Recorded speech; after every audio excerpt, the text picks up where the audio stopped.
रामो राजमणि सदा विजयते रामं रमेशं भजे रामेणाभिहता निशाचर चमु रामाय तस्मै नमः। नमो नमः।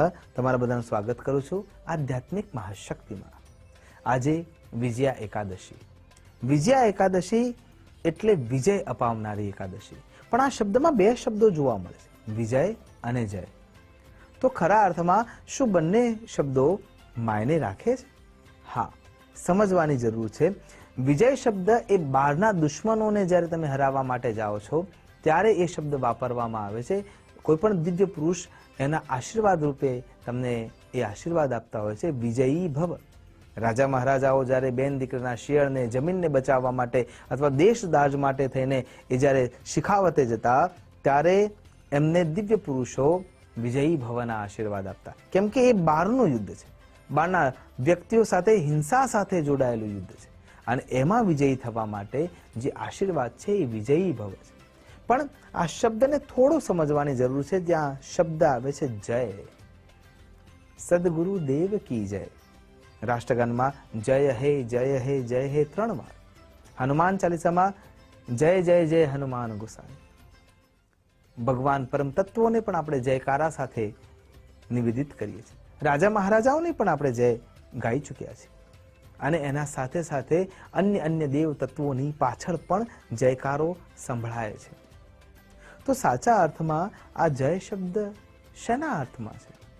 તો જેમ વિજય શબ્દ બહારની દુનિયાના સાથેનું યુદ્ધ છે, એમ અંતરંગ જગતના યુદ્ધને જીતવા માટેનો જે શબ્દ છે એ જયકાર છે।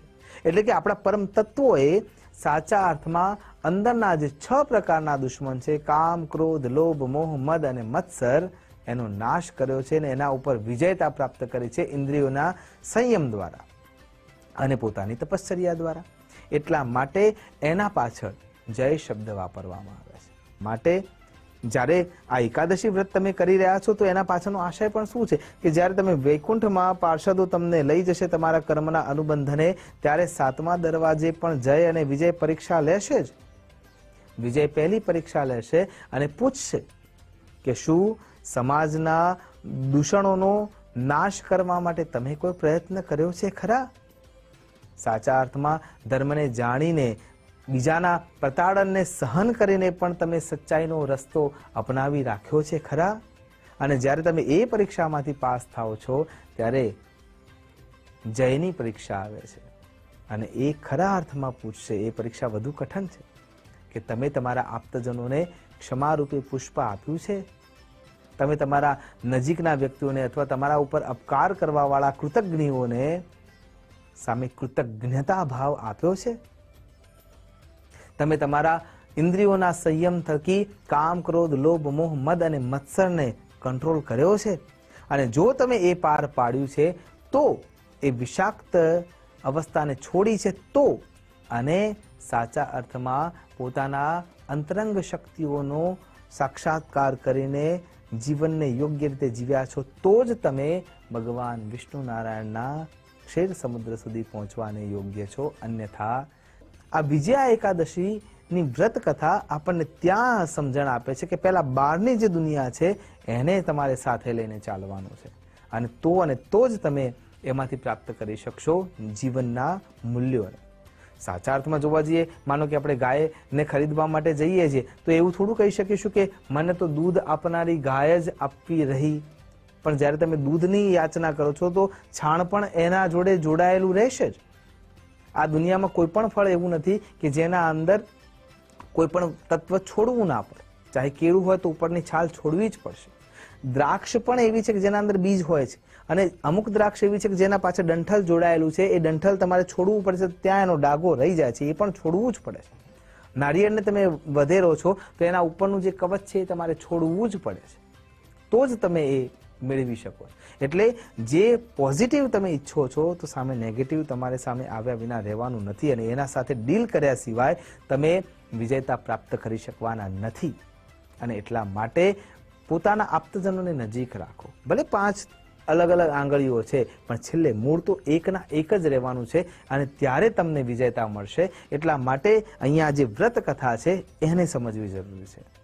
ભગવાન બ્રહ્માજીએ નારદજીને આ કથા કહેલી અને ભગવાન નારાયણના અવતારમાં ભગવાન શ્રી કૃષ્ણએ યુધિષ્ઠિર મહારાજના પ્રશ્નોના રૂપમાં એમને આ ગાથા કહેલી.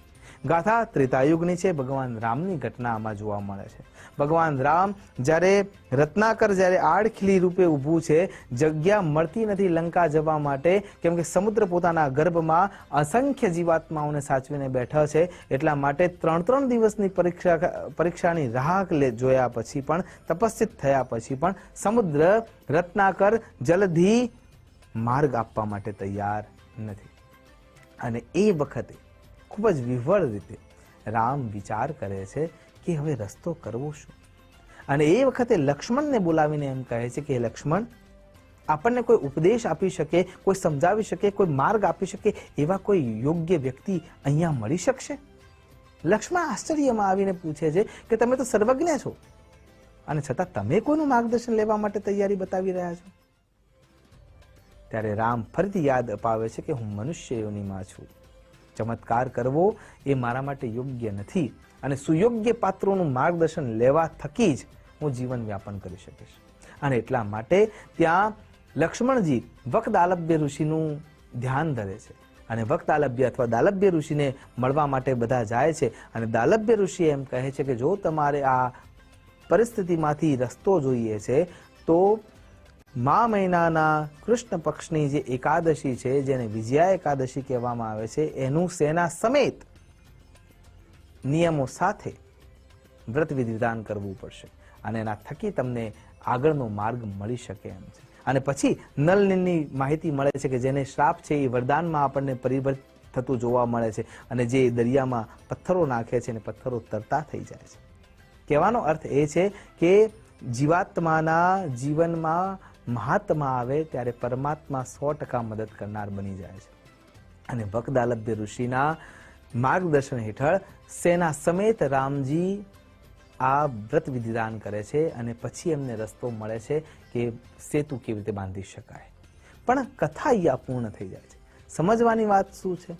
સંગે શક્તિ કલો યુગે. કળયુગની સૌથી મોટી શક્તિ એકતા છે. એકત્રિત થવાનો પ્રયત્ન કરીએ તો કેવી રીતે પાર કરશો? તો એ વખતે રામજીની સેનામાં પણ ક્યાંક ને ક્યાંક તો હતોત્સાહતા દેખાવા મળી હશે. તો જ્યારે આખી સેનાના ઉત્સાહમાં તમારે વૃદ્ધિ કરવાની છે, સમુદાયમાં વૃદ્ધિ કરવાની છે, ત્યારે વિજયા એકાદશીનું વ્રત તમને લાભ કરી શકે એમ છે. આમ તમારા પરિવારના તમામ સદસ્યોને સાથે રાખી ભગવાન શ્રી હરિનારાયણનું સાનિધ્ય લો. એકાદશીના દિવસે તુલસીનું સુયોગ્ય જગ્યાએ દાન કરો અને એના સાથે દ્વાદશીના દિવસે પણ તુલસીજીના છોડને સુયોગ્ય વ્યક્તિને, જેના નિયમોથી એને સાચવી શકવા માટે સમર્થ હોય, એને દાન કરી અને આ એકાદશીનું પુણ્ય પ્રાપ્ત કરો.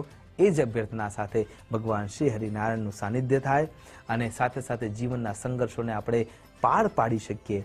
એ જ અભ્યર્થના સાથે નમસ્કાર. અસ્તુ સદા શિવોહમ. નમો નમઃ.